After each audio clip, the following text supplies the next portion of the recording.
Thank you. Thank you for that warm Texas welcome. How incredible is Congressman O'Rourke?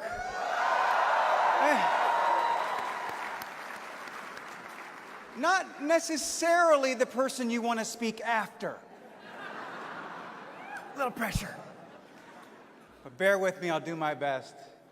I had an amazing time going door to door on his behalf today, earlier with some of his constituents, and I haven't seen this type of groundswell and this much excitement around a candidate in a long time. I looked at Congressman O'Rourke, and I see a very bright future for Texas and a very bright future for the country as well. Yes. So we thank you, Congressman O'Rourke, for all the work you do and for standing up for the LGBT community when it was the right thing to do, but not the easy thing to do. We thank you. We all owe you a thank you. I want to thank GLAAD, who made it possible for me to be here tonight with you all, to be a part of this event. You know, it takes the work of so many incredible LGBTQ organizations in this fight for equality that we're all on.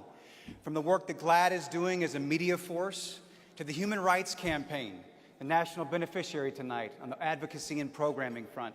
And of course, all the local beneficiaries here tonight in North Texas performing incredible work. A big thank you to all of you for the difference you're making in so many people's lives.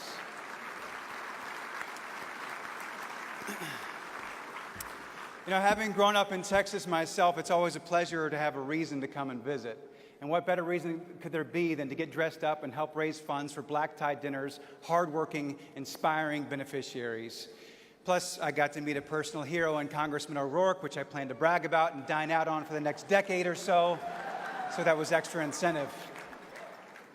But if you told 15-year-old me growing up in Spring, Texas, that I'd be here tonight speaking in front of this incredible group of people, all who support the LGBTQ community, I never would have believed you. So thank you for having me here with you tonight. It means a lot to me. When I agreed to speak tonight and I heard that the theme for this year's dinner was visible, it made me think of my own journey towards being a visible out gay man. See, growing up in Spring in the 1980s, there were very few to no openly gay actors or celebrities in the country, and certainly no one I knew of in my semi-rural hometown. Well, okay, maybe there were a few. But we didn't talk about it, and we certainly didn't do it visibly. Our gaydar went off and we went on with our lives. It wasn't until I was in college and I began working in the theater that I was around LGBT people who were living their lives openly. And it was their visibility that inspired me to come out to the people in my life and to allow them to truly see me. See, being visible is one of the most powerful tools we have to change hearts and minds. But it can also be a very scary thing. I grew up in a conservative Christian home. And when I told my parents I was gay, well, to borrow a few Texas turns of phrase, I was scared as a sinner in a cyclone. I was jumpy as spit on a hot skillet. And when I told them, well, let's just say there was a yellow jacket in the outhouse. It didn't exactly go swimmingly, because like many of the people of their generation, they'd never known an openly gay or lesbian person. It wasn't easy. And it took time and a lot of difficult conversations, but eventually my parents were able to understand and accept me. Now my husband and our 3 children are a part of their lives, and they're a big part of ours. Yeah, a testament to them. My incredible sister Megan and her husband Chris, who has always been my biggest advocate and ally, is here with us tonight. I love you, Megan. And all of that started by not just refusing to hide who I was, but by my insisting upon being seen. When we are open ourselves, our impact can be immeasurable. That's part of what inspired me to come out publicly and to acknowledge to the world that I'm a happily married gay man with 3 wonderful children.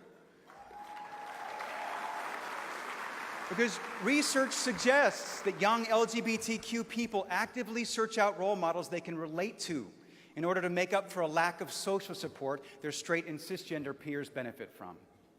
With fewer or less visible role models, closeted LGBTQ kids struggle to see themselves and their future selves in the world around them.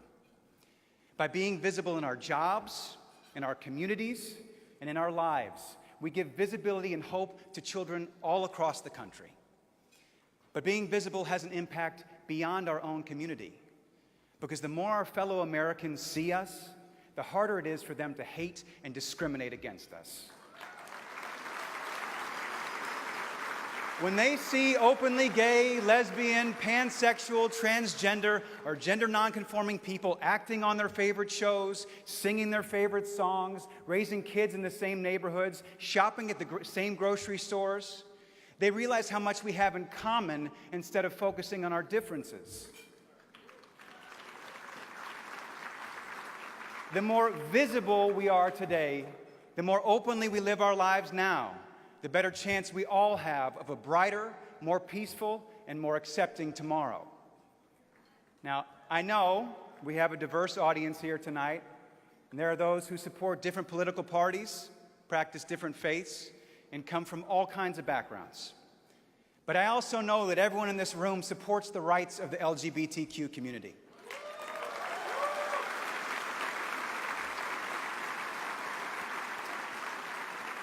And so I ask that if you haven't already, you vote those values. Vote for the candidates that seek to unite instead of divide us through things like bathroom bills.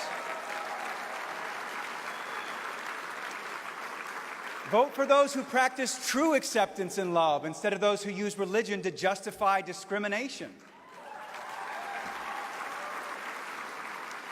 Vote for those who want to use their power to bring people together, and those who know that equality for all Americans is not a blue state value or a red state value, but an American value and a Texas value.